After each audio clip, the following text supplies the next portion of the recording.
Station पूरा सुनसान हो चुका था।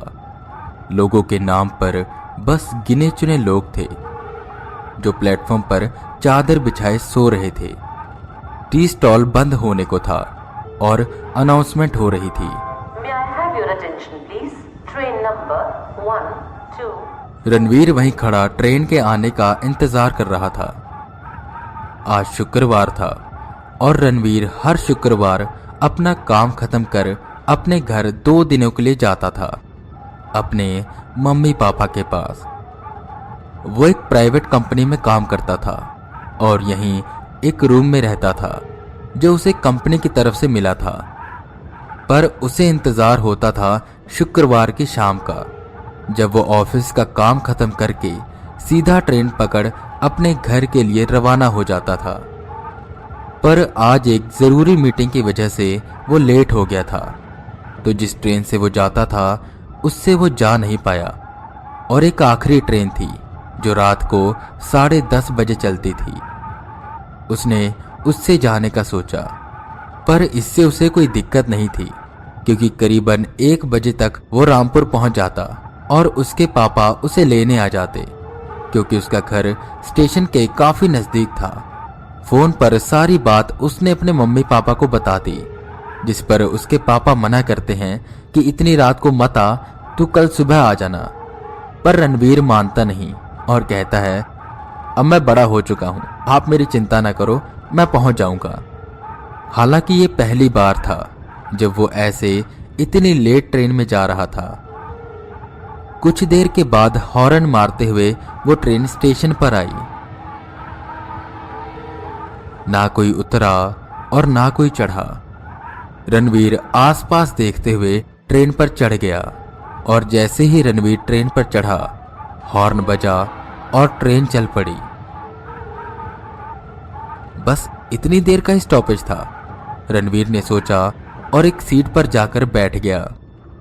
पूरा कोच खाली था, बस एक शख्स था जो कोच के साइड में कंबल ओढ़े बैठा था। काफी डरा हुआ लग रहा था और रह रहकर बाहर देख रहा था।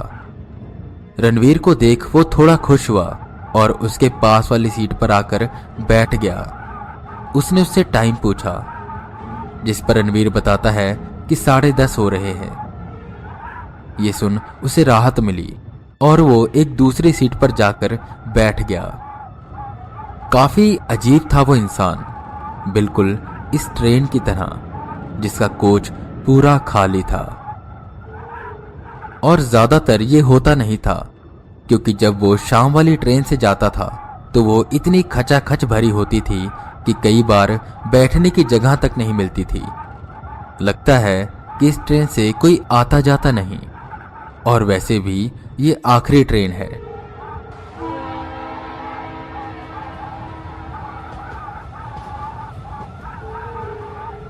रणवीर ये सब सोचते हुए बाहर की ओर देख रहा था, जहां कुछ दिखाई नहीं दे रहा था। चारों तरफ गुप्त अंधेरा था, पर फिर भी रणवीर की आंखें कुछ ढूंढ रही थी, जैसे अंधेरे में कोई एक रोशनी का अंश। कुछ वक्त बीता, एक स्टॉपेज आया। रणवीर ने उतरकर आसपास देखा तो यहां बस 1-2 लोग उतरे और उनके उतरते ही ट्रेन चल पड़ी और बड़ी जल्दी उसने रफ्तार पकड़ ली। जैसे ट्रेन चालक काफी जल्दी में था। कुछ और वक्त बीता, 2-3 स्टेशन और गुजरे, जिनमें से बस एक पर ट्रेन रुकी। तभी वो शख्स जो कोच में बैठा था दोबारा उसके पास आया और समय पूछने लगा। रणवीर ने घड़ी की ओर देखते हुए कहा, 12 बजने में बस 10 मिनट पड़े हैं। ये सुन वो शख्स एकदम से बौखलाया और भागकर खिड़की दरवाजे बंद करने लगा। अरे ये ऐसा क्यों कर रहा है? रणवीर सोच में पड़ गया और उसने उससे पूछ लिया, आप ये सब बंद क्यों कर रहे हो?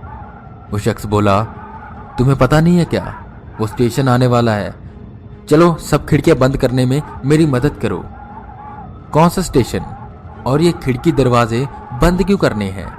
वो शख्स बस खिड़कियां बंद करते जा रहा था कि तभी वो रणवीर की खिड़की को बंद करने आया तो रणवीर ने उसे साफ साफ मना कर दिया और पूछा, पहले मुझे बताओ कि इसे बंद क्यों करना है और कौन सा स्टेशन आ रहा है। जिस पर वो शख्स घबराया हुआ बोला, अरे सीकल आने वाला है। हाँ तो, रणवीर ने बेफिक्र होते हुए कहा। हाँ तो क्या, सीकल की कहानी नहीं पता तुम्हें? कि तभी हॉर्न 2 बार बजा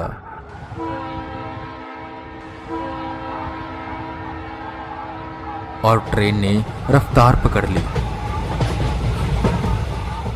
अरे इसे बंद करने दे, इतना बोल वो जबरदस्ती करने लगा कि तभी रणवीर ने उसे धक्का दिया और कहा, मुझे नहीं बंद करना इसे। वो शख्स उठा और डरते हुए कंबल लपेट बाथरूम में जाकर छुप गया। आखिर दिक्कत क्या है इसकी, शायद पागल है, रणवीर ने सोचा और फिर बाहर की ओर देखने लगा। ट्रेन ने पहले से ज्यादा रफ्तार पकड़ी हुई थी, जो कि अजीब बात थी। फाटक गुजरा और वो स्टेशन सीकल पास आने लगा। जैसे जैसे वो पास आ रहा था, रणवीर को एक अजीब सी बेचैनी होने लगी, एक अजीब सा डर। पर क्यों, वो समझ नहीं पा रहा था। कि तभी ट्रेन सीकल से गुजरी और ऐसा लग रहा था कि जैसे स्टेशन पर बहुत लोग हैं, क्योंकि आवाजें आ रही थी। पर वो पूरा स्टेशन बिल्कुल खंडहर था और एक शख्स नहीं था उस पर।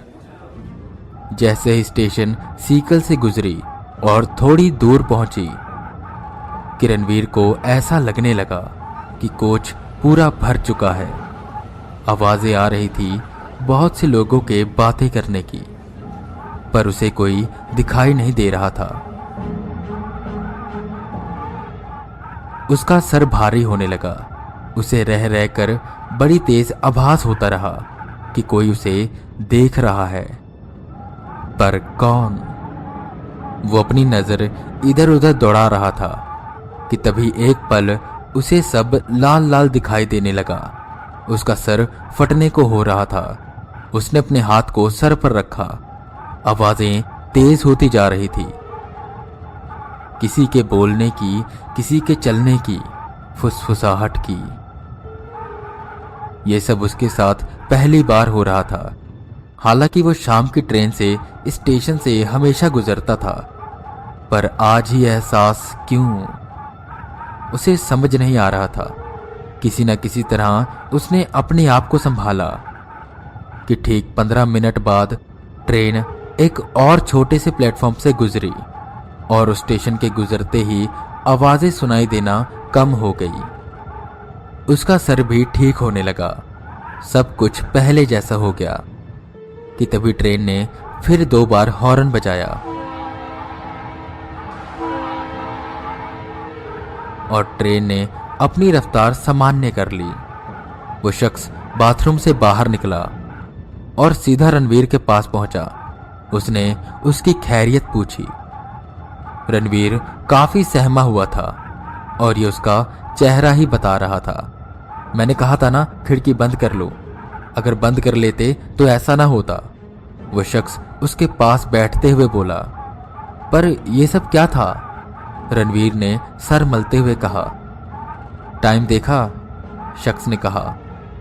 तो रणवीर ने घड़ी की ओर देखा और जो वो देख रहा था उससे हैरान रह गया। अभी 12 ही बज रहे थे। घड़ी पर हाथ मारते हुए उसने चेक किया कि कहीं घड़ी खराब तो नहीं हो गई, पर घड़ी बिल्कुल ठीक थी। 12 ही बज रहे थे। उसे कुछ समझ नहीं आ रहा था। सीकल पर पहुंची थी तब भी 12 बज रहे थे और लगभग 15 से 20 मिनट गुजर चुके थे और अभी भी 12 ही बज रहे थे। ये बीच के इतने मिनट कहाँ गए? उस शख्स ने उसकी उलझन समझी और कहा, वो सीकल स्टेशन था जिसे भूतिया स्टेशन भी कहा जाता है। कहते हैं वहां आत्माएं रहती है और ये ट्रेन ठीक 12 बजे उस प्लेटफॉर्म से गुजरती है। कहते हैं तब वो आत्माएं इस पर चढ़ जाती हैं और एक ऐसा समय का चक्कर बनता है कि ट्रेन 15 मिनट के लिए किसी और दुनिया में चली जाती है और फिर बाहर आ जाती है, और कहते हैं कि जो स्टेशन बाद में आता है वो किसी और दुनिया का स्टेशन है, जिसे काली दुनिया भी कहा जाता है, और वो आत्माएं वहां उतर जाती हैं। इसलिए स्टेशन आने से पहले सब खिड़कियां और दरवाजे बंद कर दिए जाते हैं। अगर कोई भी खिड़की खुली रह जाती है तो वो उसी कोच में आ जाती हैं। रणवीर अभी भी उलझन में था। इन सब बातों पर यकीन कर पाना बेहद कठिन था, पर जो उसने अनुभव किया वो झूठ नहीं था। वो ठीक 1 बजे रामपुर पहुंचा, पर उसने ये बात किसी को न बताई, और आगे से वो कभी भी उस 10:30 बजे की ट्रेन से घर नहीं आया।